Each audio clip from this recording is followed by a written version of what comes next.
22 दिवसांच्या प्रतीक्षेनंतर पावसाची हजेरी. सिंधी काळेगाव शिवारात पेरणीला वेग. नमस्कार, आपण पाहत आहात दिव्य मराठवाडा न्यूज चॅनल. आज पाहूया शेतकऱ्यासंबंधी बातमी थेट बांधावरून. जालना तालुक्यातील सिंधी काळेगाव शिवारात अखेर पावसाने हजेरी लावल्यानंतर खरीप हंगामातील पेरणीच्या कामांना वेग आला आहे. तब्बल 22 दिवसांच्या प्रतीक्षेनंतर शेतकऱ्यांनी सोयाबीन पेरणीला सुरुवात केली असून कपाशी लागवडही मोठ्या प्रमाणात सुरू झाली आहे. मिरग आणि मृग नक्षत्र कोरडे गेल्याने शेतकरी चिंतेत होते. बी बियाणे आणि खतांची खरेदी करूनही अनेकांना पेरणी लांबणीवर टाकावी लागली होती. मात्र समाधानकारक पाऊस झाल्याने आता शिवारात ट्रॅक्टर आणि पेरणी यंत्रांची लगबग दिसून येत आहे. दरम्यान वेळेवर पाऊस न झाल्याने यंदा उडीद आणि मुगाच्या क्षेत्रात घट होण्याची शक्यता व्यक्त केली जात आहे.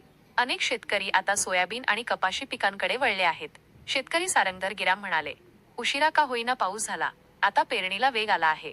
पुढेही पाऊस चांगला राहिला तर चांगल्या उत्पादनाची अपेक्षा आहे. तर शेतकरी मजाराम मगर यांनी सांगितले, मृग आणि आर्द्रा कोरडे गेल्याने उडीद आणि मुगाचे क्षेत्र कमी केले असून सोयाबीन आणि कपाशीकडे कल वाढला आहे. एकूणच उशिराने सुरू झालेल्या पावसामुळे शेतकऱ्यांना दिलासा मिळाला असला तरी आता सर्वांच्या नजरा आगामी पावसाकडे लागल्या आहेत.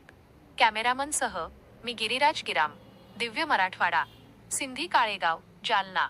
अशाच बातम्या बघण्यासाठी चॅनलला सबस्क्राईब करायला विसरू नका.